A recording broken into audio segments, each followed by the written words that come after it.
Bom dia, todo mundo. Peraí. Bom dia, todo mundo! Seguir a linha do Bruno, então. Não, funciona, o pessoal se animou no início. Então, bom dia, meu nome é Rodrigo, eu sou diretor de engenharia do Instagram, e eu estou aqui para contar um pouquinho da história, da evolução do Instagram ao longo dos anos, e alguns desafios tecnológicos que a gente teve ao longo do caminho, alguns produtos que a gente criou, como que a gente criou. É uma palestra, é uma conferência de devs, então eu pensei, bom, eu tenho que entrar um pouquinho no lado técnico. Como eu falei, sou o Rodrigo, eu já estou no Facebook há um bom tempo, entrei a primeira vez em 2008, eu disse primeira vez, detalhe, eu vou voltar nesse assunto mais adiante. Já estou lá há um bom tempo, já trabalhei em várias coisas, entrei como engenheiro. Na realidade, quando eu entrei, não tinha nenhum brasileiro na empresa inteira, isso era 2008, o Facebook era pequenininho. Eu lembro que tinha várias ofertas na época, várias empresas, na época maiores que o Facebook. Eu lembro dizendo para minha família aqui no Brasil, às vezes quem lembra de 2008, tipo, o Facebook não existia no Brasil em 2008, o que existia era uma outra ferramenta que eu até esqueci o nome agora. E aí eu lembro de falar, eu já morava fora do Brasil, eu estava morando na Suíça na época, e eu fiz meu doutorado lá. E eu vou te falar com a minha família e dizer, não, eu tenho várias ofertas, estou pensando em mudar para os Estados Unidos, trabalhar lá com a parte de tecnologia. E eu disse para ele, tem oferta da empresa A, B, C e Facebook. E eu estou pensando em ir para o Facebook. E minha mãe assim, meu filho, o que você vai fazer? Que lugar é esse? O que é isso? Facebook, de onde vem isso? Então, em 2008, o Facebook não existia. Então, eu fiz um pouquinho de tudo. Entrei como engenheiro, trabalhei em infraestrutura, trabalhei com produto, virei gerente ao longo do tempo. E aí, depois, eu entrei no Instagram, e isso eu vou falar um pouco mais adiante. Falando um pouquinho mais específico da QCon, eu já apresentei na QCon uns anos atrás, foi 7 anos atrás, 2012. E eu estava olhando a minha apresentação na época, tinham vários slides que eram parecidos com isso aqui, assim, era código, eu pensei, nossa, um dia eu já escrevi código assim na vida, que orgulho. Hoje em dia, o que eu faço é, escrevo código em e-mail, escrevo Google Docs, Quip, e eu faço apresentações também. E algumas são boas, algumas são ruins, algumas são terríveis. Espero que essa não seja das piores. Mas é difícil. Nessa apresentação em particular, eu acho que eu estou tentando atingir o impossível aqui. Vocês me digam no final se eu tive algum sucesso ou não. Por que você está dizendo que isso é impossível? Bom, porque quando eu estava conversando com várias pessoas sobre como fazer essa palestra, o que será? São 1.500 pessoas. O que essa galera, o que esse povo quer escutar? O que eles querem aprender? E eu escutei de tudo um pouco. Algumas pessoas dizem, não, você tem que deixar high level, porque tem developer, vai ter gerente, vai ter comunidade. Aí outros disseram, não, mas é uma conferência técnica, você tem que entrar na parte técnica também. Eu disse, ok, high level, técnico. Aí uns dizem, não, você tem que contar a história do Instagram, porque é legal, o povo quer saber o que aconteceu, como aconteceu, quem estava lá, o que fez. Eu disse, ok, histórica. Mas também você tem que falar de inovação, você tem que falar o que vocês estão fazendo agora, o que é importante, o que é legal. Eu disse, ok. Aí você assim, não, faz um negócio bem simples, tranquilo. E eu disse, não, faz bem complexo, é legal, porque o povo quer aprender alguma coisa de novo. Eu disse, okay, simples e complexo. E aí, hoje de manhã, alguém me disse assim, aí eu disse assim, não, eu estou assustado com esse negócio, vou ter que chegar lá e fazer um milagre, mais ou menos, pegar todas essas coisas e colocar lá. E alguém me disse assim, pelo menos você vai falar em português, então é legal. Aí eu disse assim, putz, eu não costumo dar palestra em português, e o que acontece muito seguido, eu confundo palavras, às vezes eu começo a gaguejar, se eu fico nervoso, eu fico tremendo no meio. Eu disse, ok, isso não ajuda também. Então, vamos lá, eu vou tentar fazer o melhor e vocês me digam no final. Então, Instagram hoje. Esse aqui é o aplicativo, se você abrir... Quem aqui não usa o Instagram? Não usa o Instagram? Não. Ok. Quem aqui usa o Instagram, então? Bom, então a maior parte de vocês sabe o que eu estou falando. O Instagram, se você abrir seu telefone, é um aplicativo desse, é um aplicativo de distribuição de mídia, vai ter um feed, ele vai ter um Explore, ele tem Stories. E esse é o produto que você hoje, tem um pouco de tudo, assim, é bem bacana, é bem legal. Você quer saber o que está acontecendo hoje? Você tem as stories. Você quer saber os highlights do que está acontecendo nas suas conexões sociais, nos seus amigos, nos seus interesses? Você tem o feed para isso. Você quer descobrir coisa nova? Você tem o Explore. Você quer encontrar alguma coisa específica? Você tem o Search. Mas E as nossas estatísticas são absurdas. A gente tem mais de 1 bilhão de usuários, hundreds of engineers, então, centenas de engenheiros, centenas de milhares de servidores, milhões de linhas de código, vários data centers espalhados pelo mundo, e a gente, com toda essa infraestrutura, a gente consegue puxar o código ainda, a cada 7 minutos, tem uma nova versão do Instagram no telefone de vocês. Absurdo. Mas aí você vê isso, nossa, que magnífico, como é que chegaram lá? Porque no começo do Instagram, era quase o oposto. O Instagram começou bem simples. Então, essa aqui é uma foto do Instagram antigo, eu tentei pegar uma, não do feed, mas do Explore, que mostra um pouco mais de fotos. E na época, o quente do Instagram era você ter os filtros. Todo mundo tinha um telefone ruinzão na época, 2010, isso começou, tipo, aqueles telefones estavam começando a ter algumas features mais avançadas para a câmera, mas a qualidade da foto não era muito boa ainda, a resolução não era muito boa. Então, o que o Instagram fez para deixar a foto um pouco mais bonita? Você coloca um filtro lá, mascara a coisa aqui, ali, pum, fica ótimo para o telefone. Então, isso era o quente. Na época, as fotos eram todas produzidas, todo mundo tinha aquela borda mais escura e tal. E começou bem simples, né? Contraste com o presente. A gente tinha milhões de usuários, single digits, menos que 10 engenheiros construíram o primeiro Instagram. Na realidade, acho que foram 2 ou 3 só. Alguns servidores, uma code base que era muito mais simplificada que a gente tem hoje, é claro, ainda rodando em AWS e com um deployment que era manual ainda. Então, completamente diferente. Isso tudo você pensa, mas quanto tempo se passou?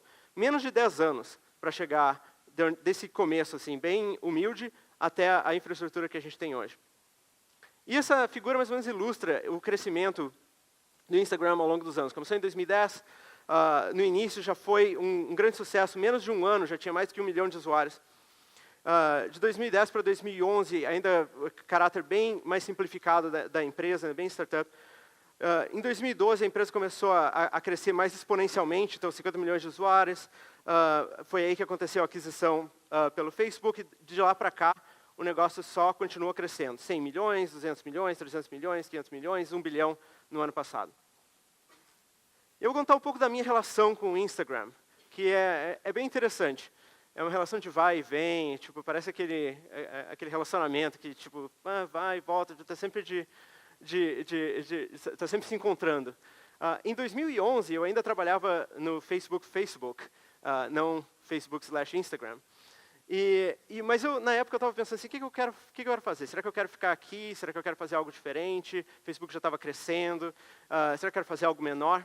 E eu me lembro de mandar, na época eu estava pensando, tem esse Instagram, parece que está crescendo, talvez seja interessante, quem sabe eu me junto a eles. Eu lembro de entrar em contato com eles na época e pensar, será que vocês estão crescendo, vocês querem, vocês estão procurando por mais engenheiros, na época eu ainda estava trabalhando com engenharia.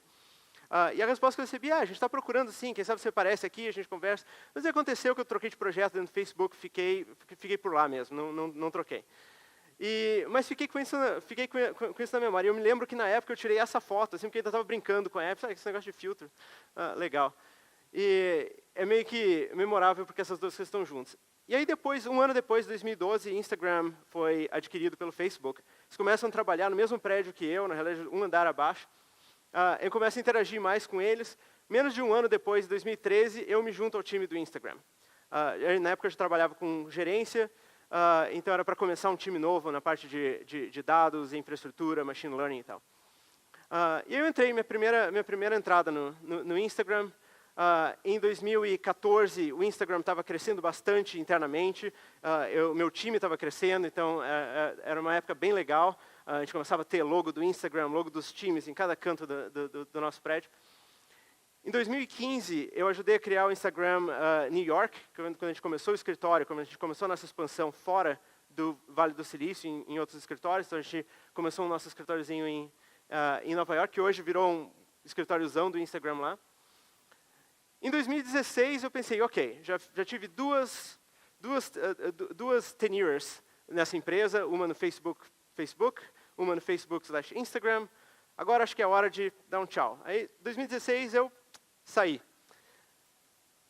Fui para uma startup, não vou falar muito sobre isso. 2017, voltei. Não, eu estava errado, não, desculpa, cometi um erro. Menos de um ano depois, eu estava de volta. Mas aí eu não voltei para o Instagram. Eu fiz a mesma coisa que eu tinha feito antes. Voltei para o Facebook. Um ano depois, então, voltei para o Instagram.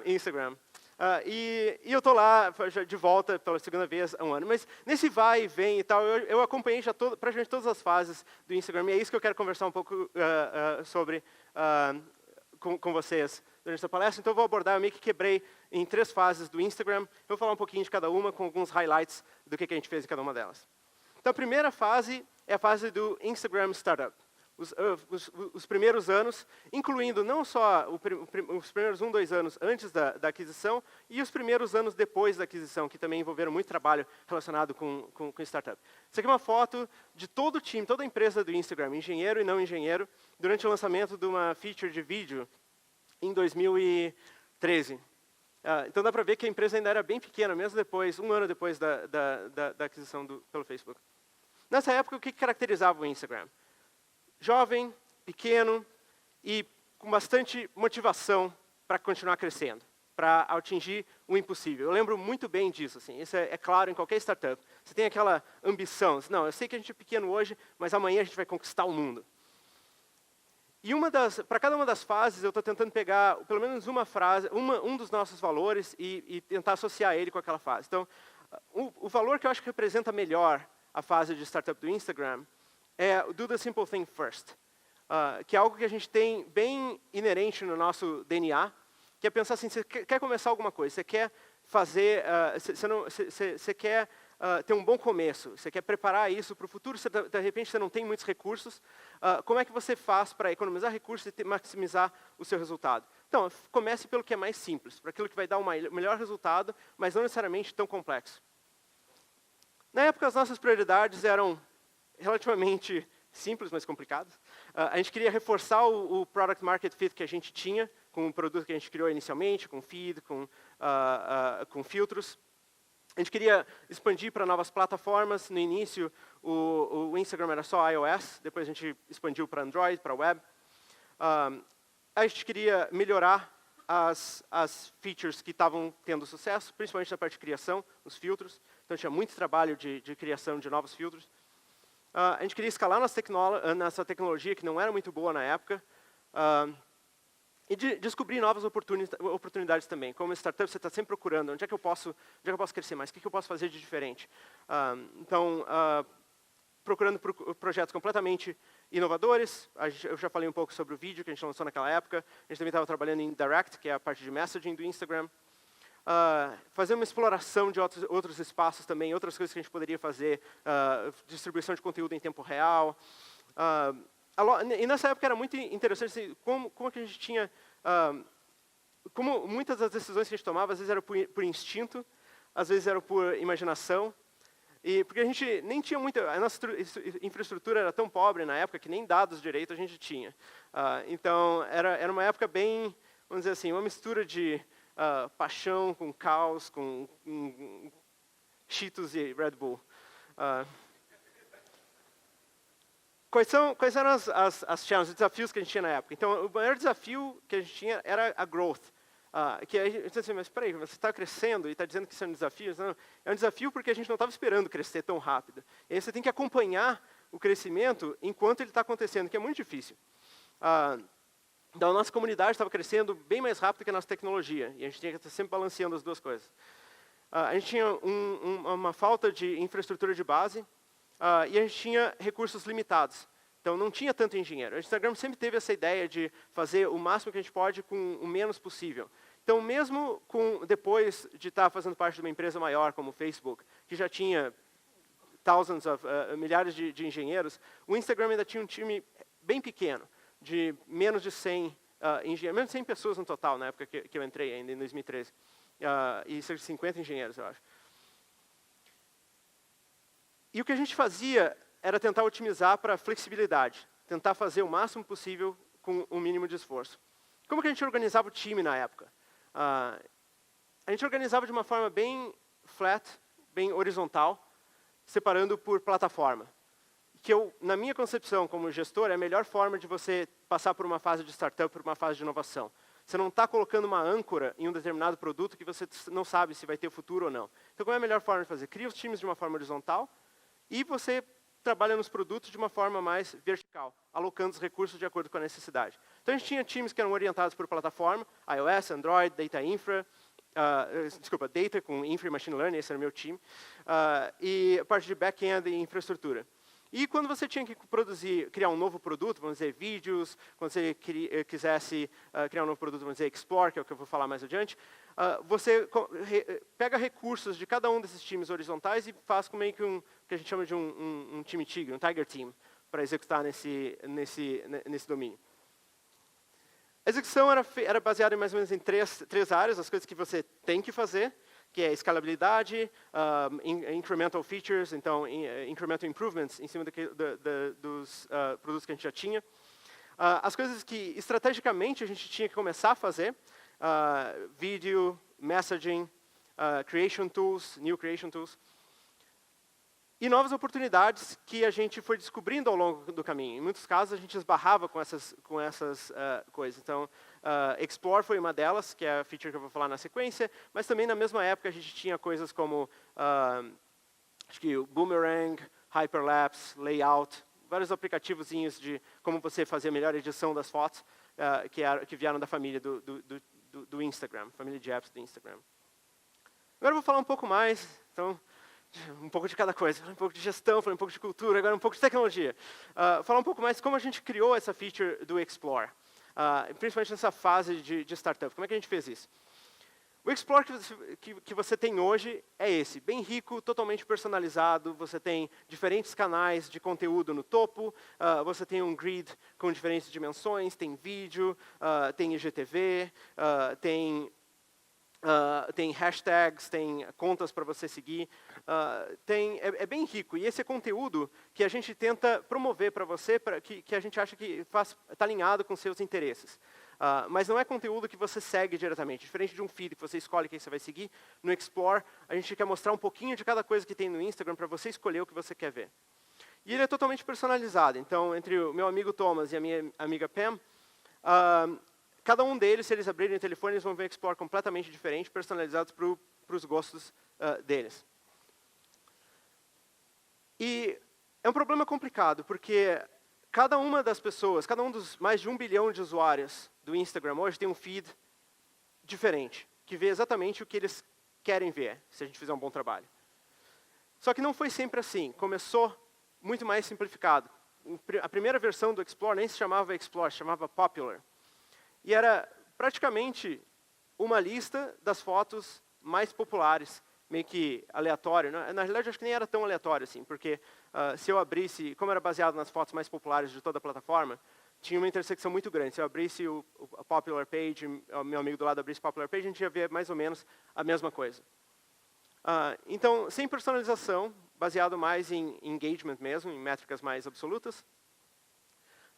E aí que a gente começou a pensar, o que a gente pode fazer com isso? Porque hoje, essa ferramenta não é muito útil, ela não é expressiva o suficiente. A gente começou a evoluir o Explore pouco a pouco.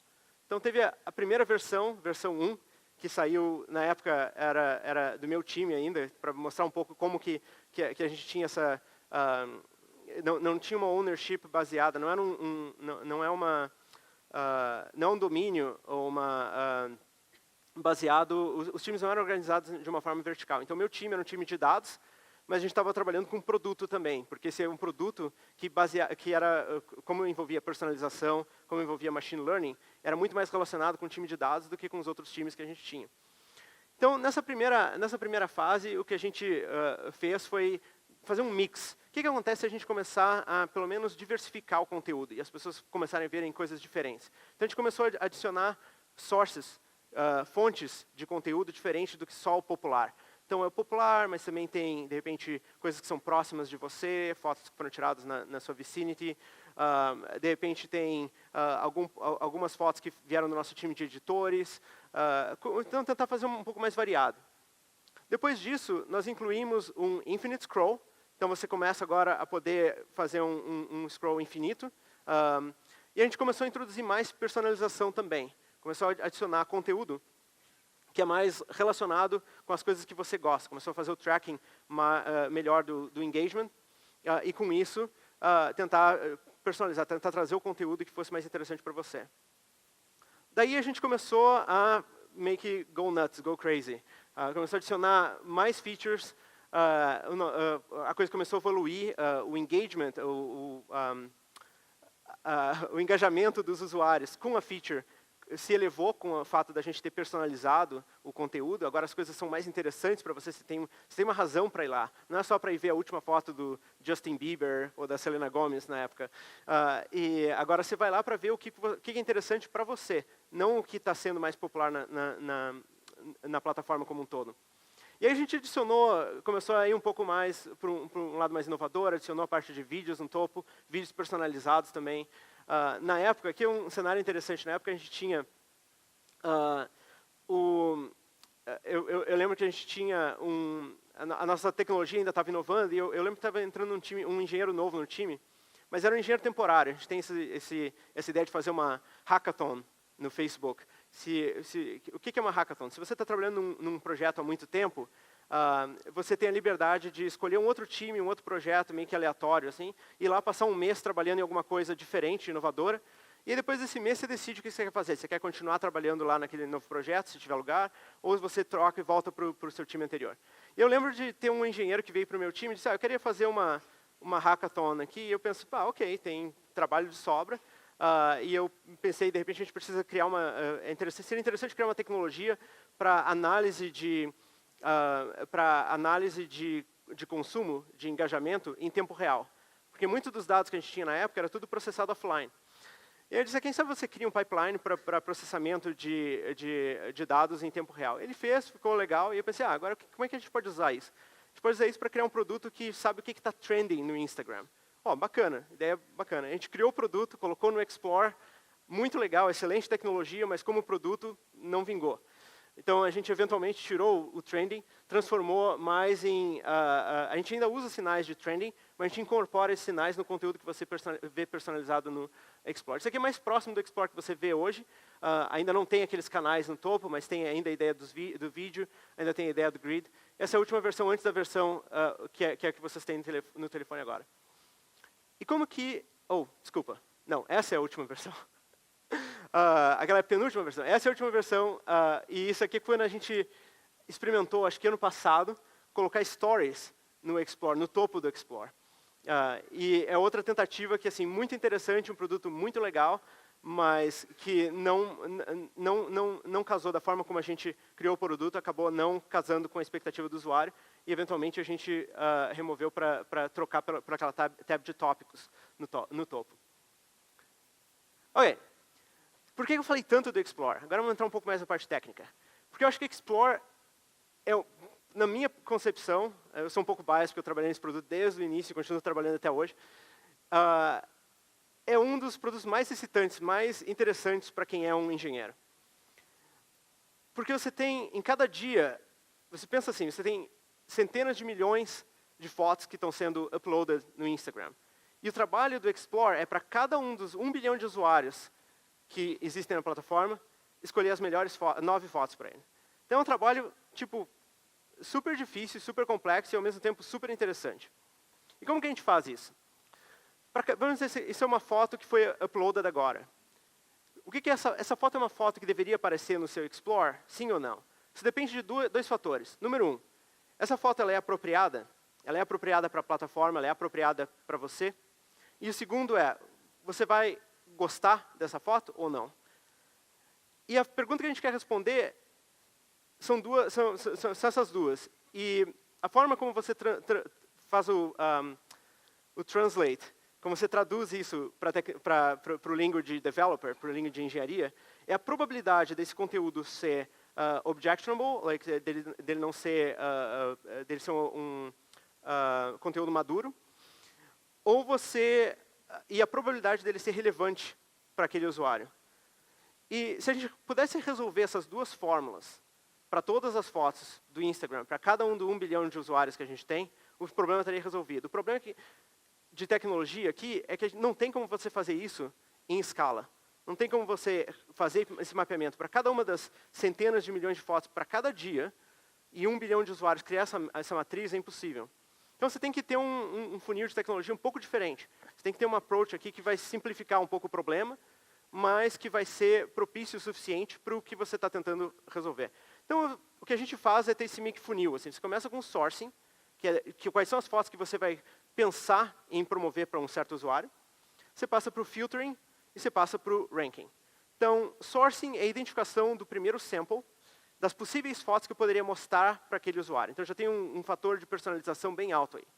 Depois disso, filtering é um problema de classificação. Para cada um desse conteúdo, você aplica classifiers de machine learning que vão dizer quais são as categorias desse conteúdo. Ele é um conteúdo que ele é sexista, ele é um conteúdo que ele é talvez um pouco insinuante.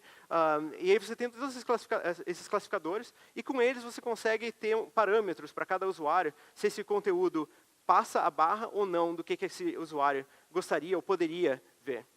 E o último fator é o fator de ranking. Uma vez que você fez o sourcing, uma vez que você fez o filtering, o resto é você ranquear e apresentar eles de uma forma que vai maximizar o engagement ou as preferências daquele usuário. Nessa palestra, na parte do Explore, eu vou focar exclusivamente na parte de sourcing, que foi o que a gente mais fez durante a época de startup do Instagram com relação ao Explore. Filtering é relativamente simples, é ainda complicado, mas a ideia de filtering é bem mais simples do que a ideia de sourcing. E o ranking eu vou falar mais adiante quando eu falar do feed também. Então vamos focar em sourcing. Eu já expliquei o que é cada um desses 3 níveis do funil. Então, a gente começa com encontrando as fotos que são mais ou menos relevantes para você. Você filtra as fotos que são ruins e você ranqueia as fotos que são boas. Vou falar de sourcing.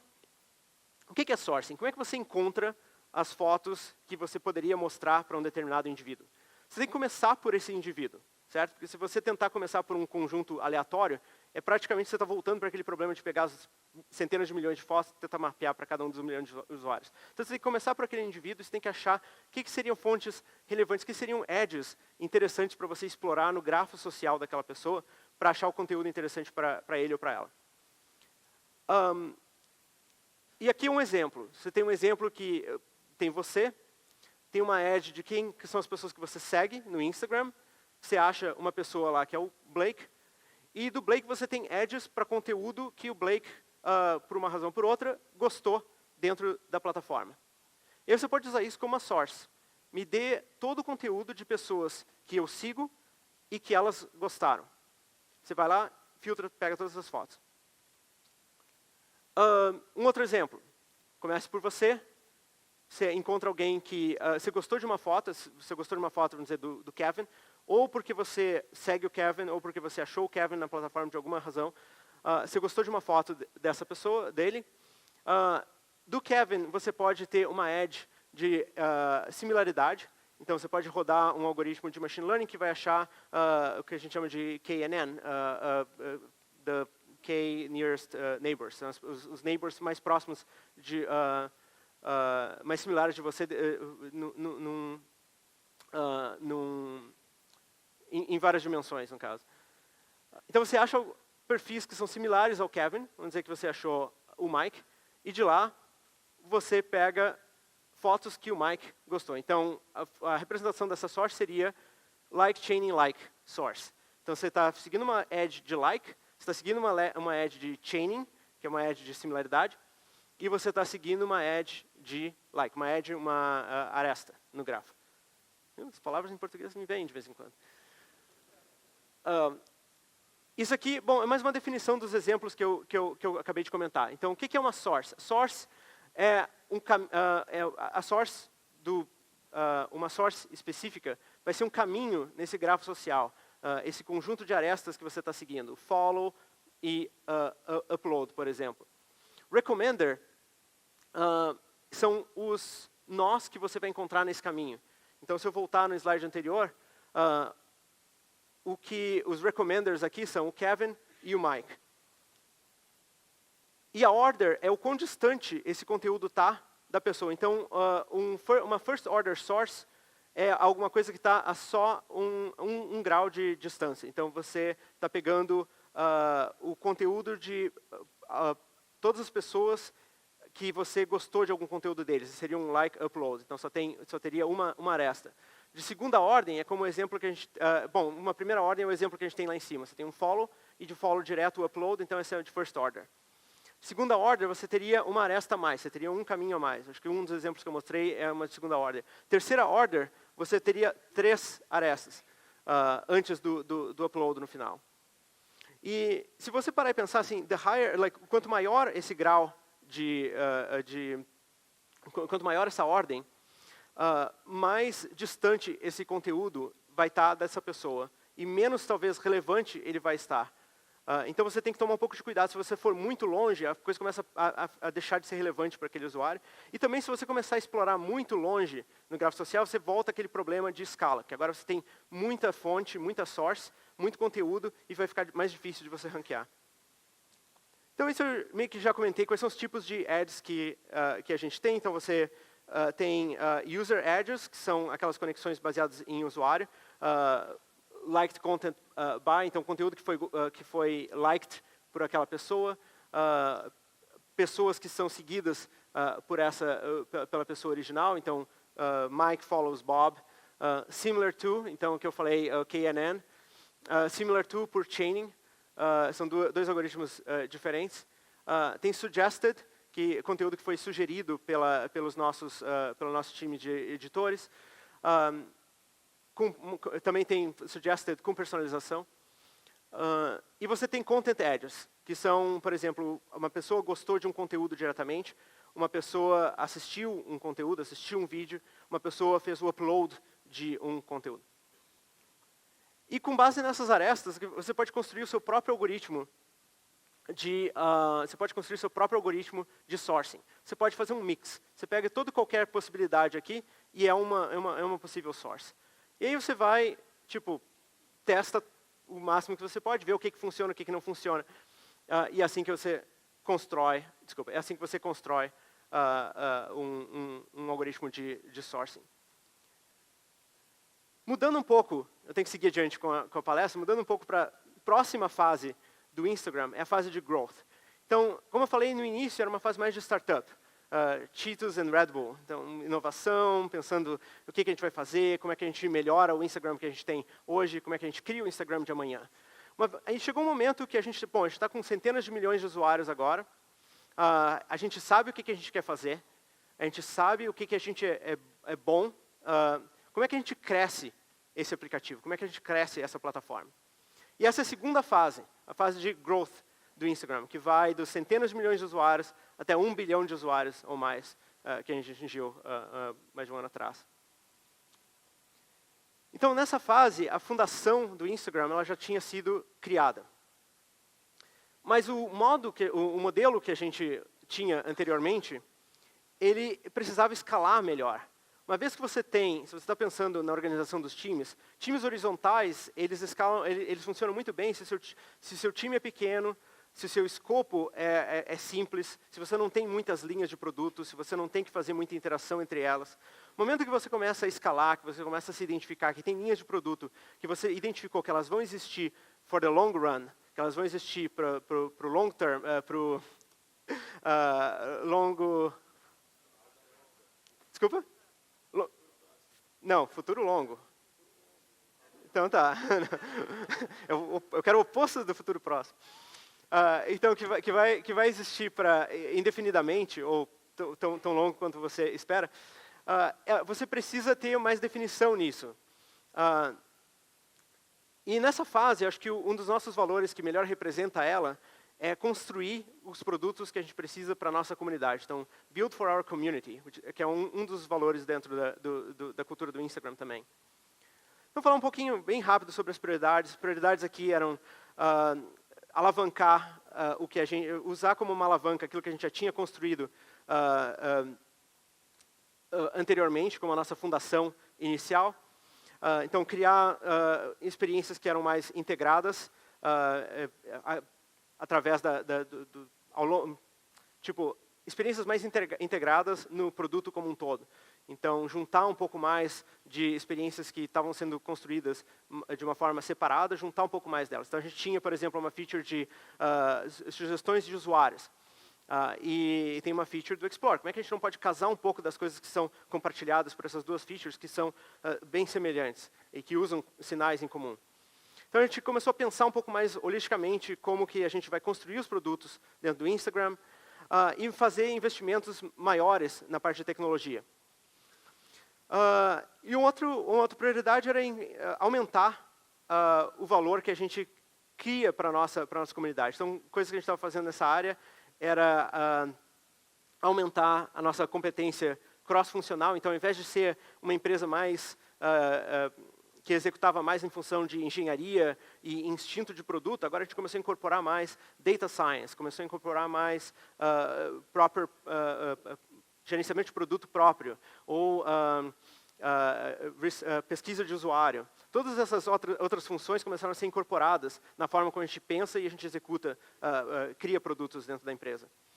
A gente começou a usar mais estratégia, começou a usar mais experimentos, começou a usar mais os learnings, os aprendizados que a gente obteve na primeira fase, para a execução na segunda fase. E continuar também explorando ideias inovadoras. Os maiores desafios que a gente tinha na época era como estimular essa colaboração cross-funcional, que era nova para a gente, você ter esse grupo de pessoas agora que não é só engenheiro, você tem product manager, você tem o user researcher, você tem o designer, você tem... Como é que você coloca esse povo para trabalhar em conjunto? E a gente precisava construir, nessa época a gente precisava construir nova tecnologia e tecnologia mais avançada, porque a tecnologia que a gente tinha anterior, a gente estava, apesar de estar melhorando ao longo dos anos, ainda tinha muito débito técnico. E a gente tinha um pouco o que eu chamo aqui o dilema do Homem-Aranha, que com grande poder vem uma grande responsabilidade. Porque agora você não é mais uma startup de 10 pessoas com 1 milhão, 2 milhões, 3 milhões de usuários, que você consegue, e os usuários estão tão apegados na plataforma, que tipo, você pode fazer mudança, você pode inovar, e o feedback vai ser construtivo, e as pessoas vão querer. Agora você tem algo que está rodando numa escala global, e as expectativas, a responsabilidade que você tem com isso é muito maior. Então, agora a gente tem a challenge, o desafio, de virar um produto bem sucedido mundialmente. A gente precisava ser estratégico e eficiente, e a gente precisava, com isso, ter um modelo mais vertical de ownership. Então, o que a gente fez nessa época, ao invés de ter times horizontais, com Tiger Teams, com times Tigre verticais, agora a gente mudou para uma estrutura onde os times de engenharia e produto eles vão ser verticais, e os Tiger Teams, assim, são horizontais. Então, voltando aqui, os times verticais eles eram mais baseados agora em partes do produto. Então, você tem um time vertical para criação e comunicação, que são duas coisas que vão bem em conjunto uma com a outra. Você está criando, é a parte de como tirar uma foto, como compartilhar essa foto, fazer o upload dela, como mandar uma mensagem. É muito a criação de conteúdo e baixar esse conteúdo na nossa plataforma. Tem um time de consumo, que é mais a parte de como que a gente entrega esse conteúdo para o usuário. Então, vai ter o time de feed, está nessa área. O time de explore estaria nessa área. Tem times também para growth, e core client, infraestrutura. E agora, as plataformas elas vão trabalhar de uma forma mais horizontal. Então, tem iOS, Android, Machine Learning. Então, o que a gente tem aqui é um conjunto de... Se você tem engenheiros que estão trabalhando em iOS e eles ainda querem ter essa comunidade de iOS dentro da empresa, eles vão ter que se organizar de uma forma meio que separada do time onde eles trabalham.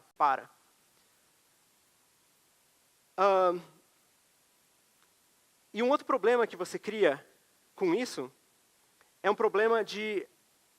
O que você está tentando otimizar aqui? Você quer otimizar para o indivíduo ou você quer otimizar para a comunidade como um todo?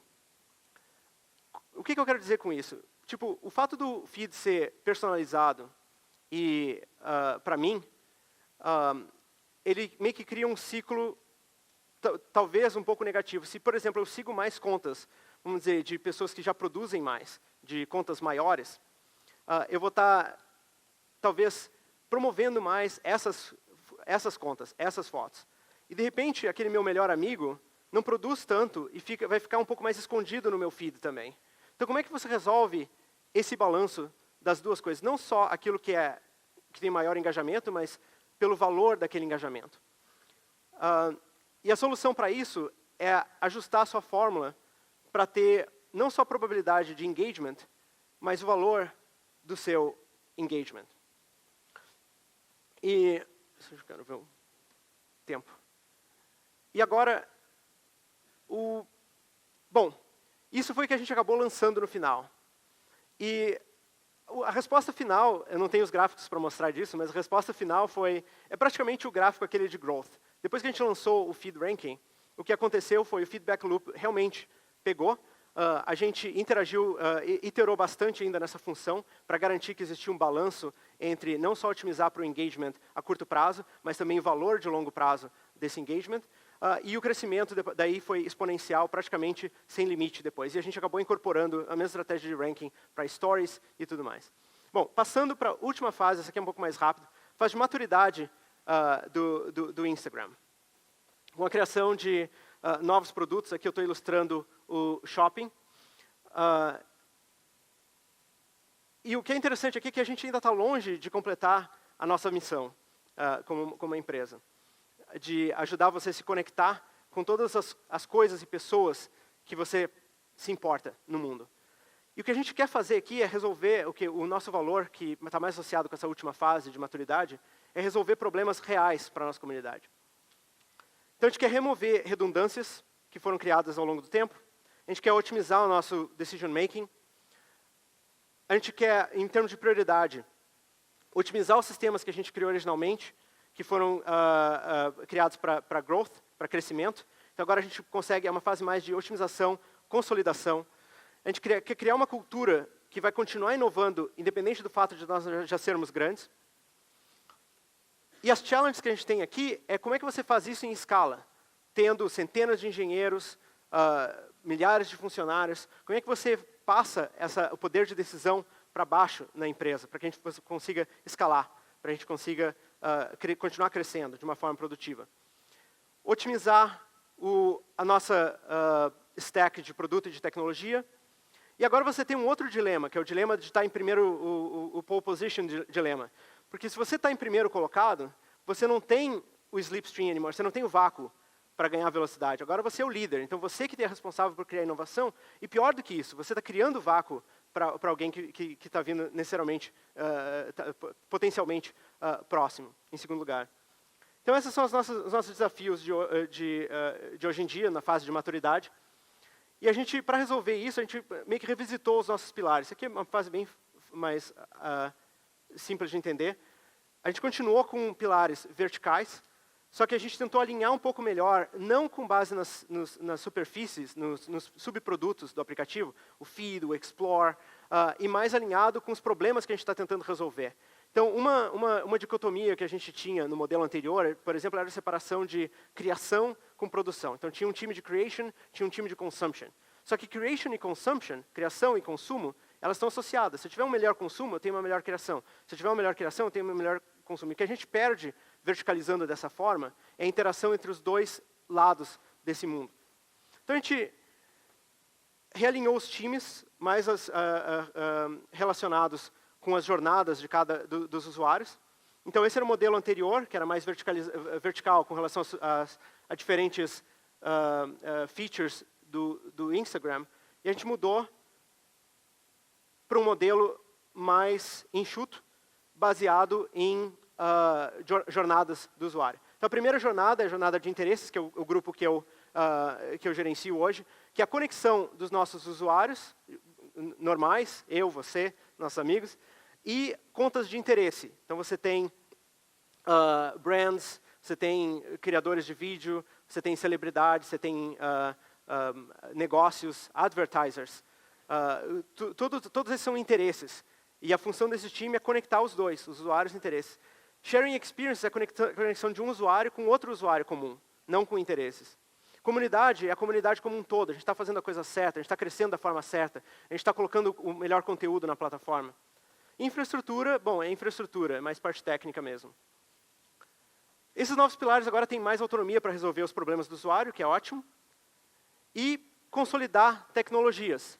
E a gente continua consolidando essas tecnologias, ainda mais na parte de infraestrutura, principalmente com machine learning. Então, eu tenho o que a gente chama de um MIT slide aqui, que é o slide que, tipo, essa ideia do MIT slide é o slide que você olha para ele e diz, opa, mas eu não entendo, mas é por isso mesmo. A ideia aqui é só para mostrar a complexidade do que é machine learning. E o que a gente tinha antigamente, no modelo anterior, era que cada time que trabalhasse com machine learning tinha que fazer algo parecido.